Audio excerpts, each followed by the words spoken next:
How do I link my disability to my active duty service? How do you link it? You have a disability. You want to get it service connected. You're in the very small percentage of us that are actually veterans. So that rolls out most Americans, right? So we're in this little window and we're like, hey, this is a result of our active duty service. Usually it's years afterwards because, we were taught to suck it up and 10 years went by, 15 years went by. We didn't even notice it. We just rubbed dirt on it. Whatever. Here you are at age 45, 35, 55, whatever. I need to get this service connected. You need to have a link, part of the law. Current diagnosis, current symptoms, and the link. We're just talking about the link. The link is called a nexus. It is a medical nexus.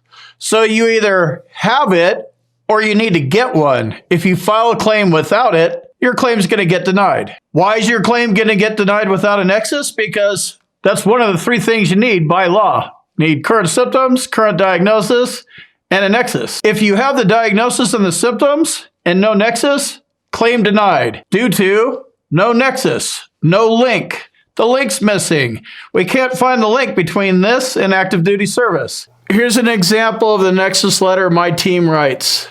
I have a copy of this. I'm just going to scroll through real quickly here. It's 55 pages long. It's referring to the medical evidence you provide, personal statement. They include their medical opinion, and it goes on and on and on. So this is an example of an extremely detailed nexus letter. So this is what you should be, expecting if you're going to go pay for it, right? You could get a copy of this, download it, take it to your doctor, whatever you want to do. It's in my boot camp, and you can sign up at combatcraig.com. It's called a medical nexus, and it's written by a medical professional in almost every single circumstance. The one thing that comes to mind is tinnitus. It's a subjective complaint. We can't pin it down. A doctor certainly can't pin it down. They're going to write a negative nexus for you. And if you've been denied, you probably need to go get one. But in reality, a doctor can't diagnose you with tinnitus because they can't tell if you have it or not. It's too subjective of a claim. Probably one of the reasons why they're wanting to change the criteria, but that's another video I did about 8 months ago. Those changes are not in effect, by the way. So you need the nexus, and it may be in your VA medical records. You may be trying to link your, right elbow to your right wrist or something like that. And your VA doctor may have already put that, like his right elbow was caused by a service-connected right wrist. It may be in there. Guess what? You know how you find out? You go get your VA claims file and you go look. If you can't find it, then maybe get somebody else to look for it, but it's probably not there. Here it is on page 850. It's in there, buried in there somewhere, or it's not. So that's one place it could be. If it's not there or you're not sure, step it up, level it up, and get it. Go to your VA doctor. Hey, will you write me a nexus? No, conflict of interest, or yeah. A few of them do it, most of them don't. If a VA doctor won't do it, go to a private doctor. Your private doctor may not feel comfortable writing a nexus. It's kind of weird, and the burden of proof, at least as likely as not, it's kind of weird language for a doctor, has their own practice, malpractice. They follow like normal civilian rules. They may not want to mess around with VA stuff, thinking, I don't know, not a conflict of interest, but like, yeah, I'm not doing nexus letters. So whatever, find one. If you need one, here's an email address right here. Email these guys. These are actual doctors, and see if they can help you.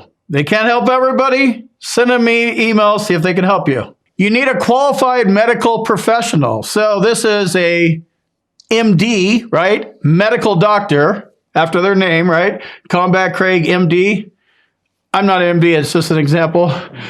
A nurse practitioner is a qualified medical professional. And a physician's assistant is also a qualified medical professional.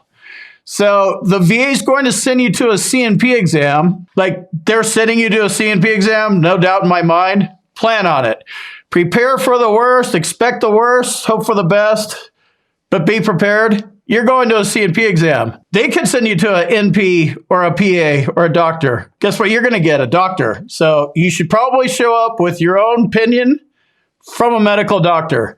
Chiropractors in some cases, but they're a DC doctor. Just get an MD doctor because, if you're at a private doctor or you're paying money and you have the choice, just get an MD doctor. That's what you're going up against. The CNP exam doctor, he's definitely going to be writing a nexus. For sure, 100%. It's part of the DBQ. And he's going to put his right elbow is less likely than not caused by his right wrist. That means your claim sunk. There's 5 burdens of proof. Is due to, more likely than not, at least as likely than not, less likely than not, and is not due to. Usually, CNP examiners write less likely than not.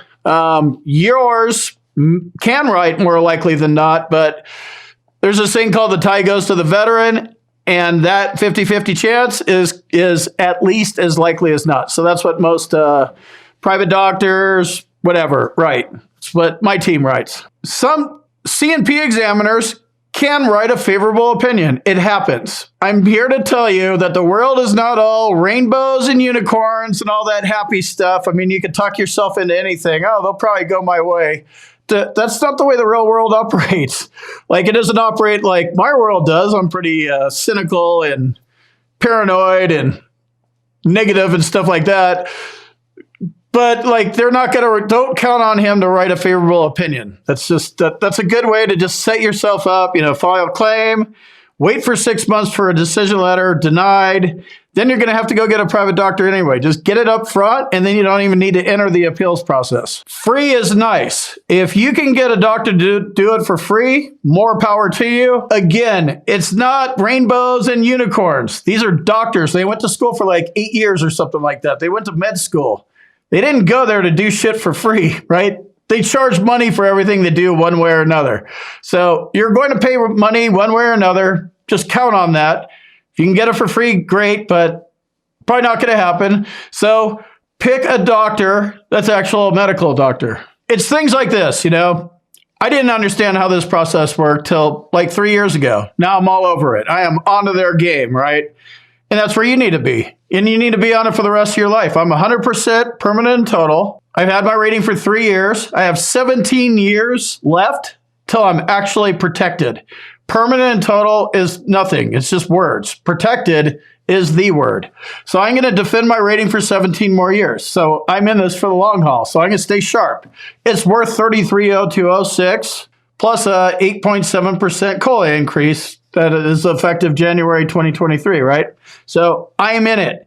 If you want to, stay involved with me, ask me questions, join my live session, check out my bootcamp, combatcraig.com. If you need to appeal your VA claim, check out Hill and Ponton at hillandponton.com. See if they can help you out. Also, if you're at Camp Lejeune between 53 and 87, you may be eligible for additional benefits. Links for both of those are in the description. Don't forget to sign up for my bootcamp if you want to learn more about my process, which is the VA claims process. You're going to need medical evidence to win your VA claim. If you're missing a diagnosis, severity of your symptoms, or a nexus, and your doctor won't do it for you, send an email to Second Strata and see if they can help you with your missing medical evidence.